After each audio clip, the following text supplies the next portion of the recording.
Going to Rome for the first time? That makes you a Rome rookie. Be sure to avoid these tourist mistakes so you don't look and feel like a total newbie. Hey guys, welcome to our YouTube channel.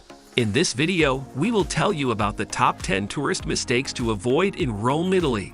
Please subscribe to our channel if you want to travel without having to endlessly wait until others are ready to grow.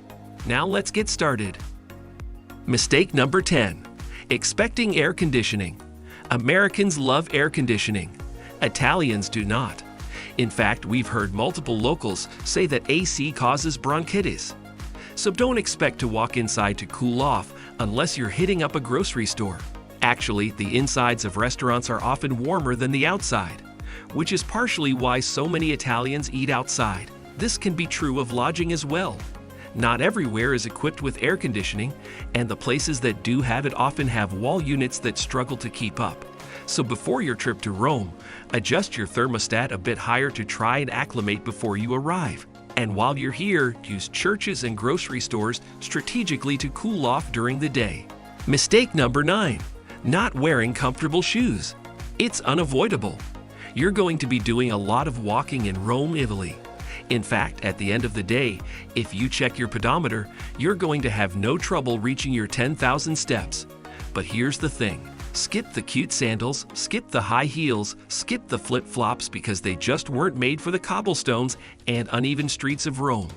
The sights aren't as close as you think, and the metros don't drop you off at all the main touristy sites, which means you'll be doing plenty of walking.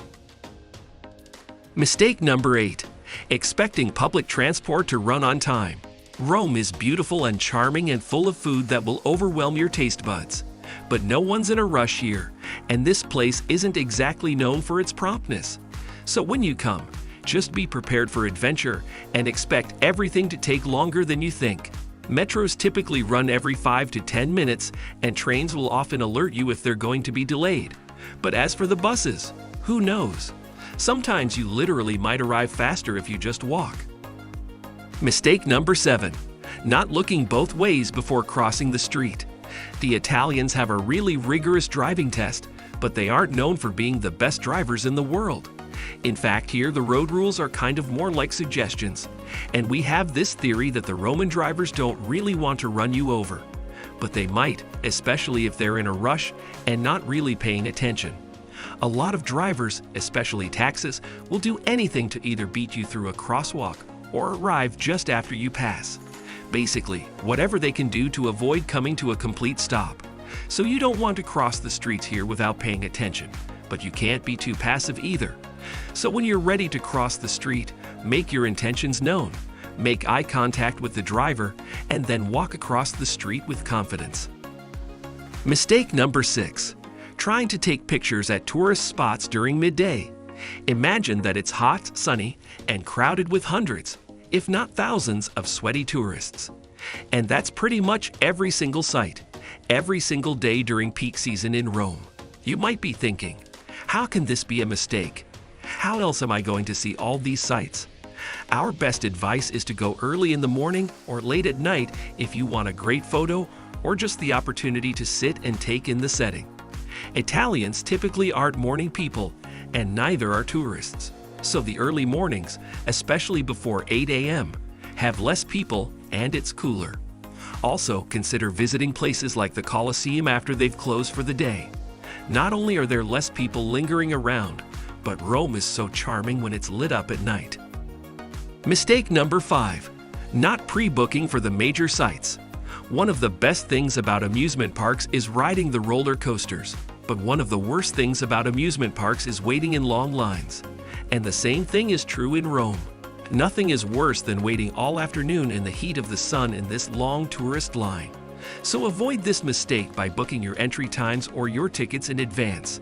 This definitely applies to the Colosseum, the Roman Forum, and the Vatican.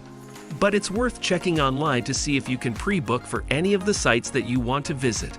Not only does this save you time, but it also preserves your energy so you can see so many of the incredible sights that Rome has to offer. Mistake number 4. Trying to see all the main tourist sites in a short time. There are so many places to see in Rome, and you're going to need more than 1, 2, 3 days or even a week to see it all. So trust us when we say don't try to squeeze it all in or even think you have to take a tour of all the major sites. Instead, decide where you really want to spend your time and then be okay with seeing the other things from the outside. Or better yet, choose to save some things for another trip to Rome altogether. Mistake number 3. Not being aware of scams and pickpocketing. Approximately 9 million international tourists visit Rome every single year, which makes this place a magnet for robbers and petty thefts. So please do not be the oblivious tourist who gets robbed or scammed, especially when you're in the metros or crowded places. Keep an eye on your bags and your valuables. Some of the most common scams you'll see are people trying to give you stuff for free. Like they'll try to put a bracelet on your wrist and tell you it's free. But of course, once it's on your wrist, they're going to ask for money. There are lots of people who have roses, and they'll shove them in your arms until you have to hold them. And while there are some really nice locals who genuinely want to help you, unfortunately you can't trust that everyone is kind or giving you free stuff. Mistake number 2. Assuming everyone in Italy speaks English. Although English is one of the most widely spoken languages in the world, the native language in Italy is, of course, Italian. And it's kind of rude to come to their country and assume they will speak your language, or English. Also, speaking louder or more slowly doesn't change the fact that you're still speaking English, and it likely won't help a local who either doesn't understand or doesn't want to understand. Recent estimates suggest that only about a third of Italians speak English on even a basic level, so don't assume that a local who won't respond to you in English is being rude. All of this should encourage you to learn some basic Italian words, both to help you communicate and to better connect with the locals. Mistake number 1. Not using the water fountains or using them incorrectly. First of all, you do not need to buy bottled water in Rome, Italy. There are more than 2,500 water fountains in the city of Rome flowing crisp, cool water from the Apennine Mountains or Lake Bracciano. Bring a water bottle to refill from these fountains on a full day of touring the city.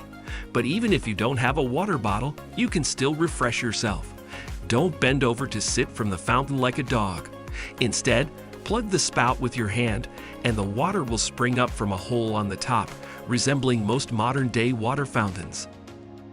If you find this video helpful, please give it a big thumbs up and share it with others. Also, if you haven't already, please consider subscribing to our channel. Don't forget to turn on the notification bell so you don't miss any of our new uploads. In the end, thanks for watching and see you next time.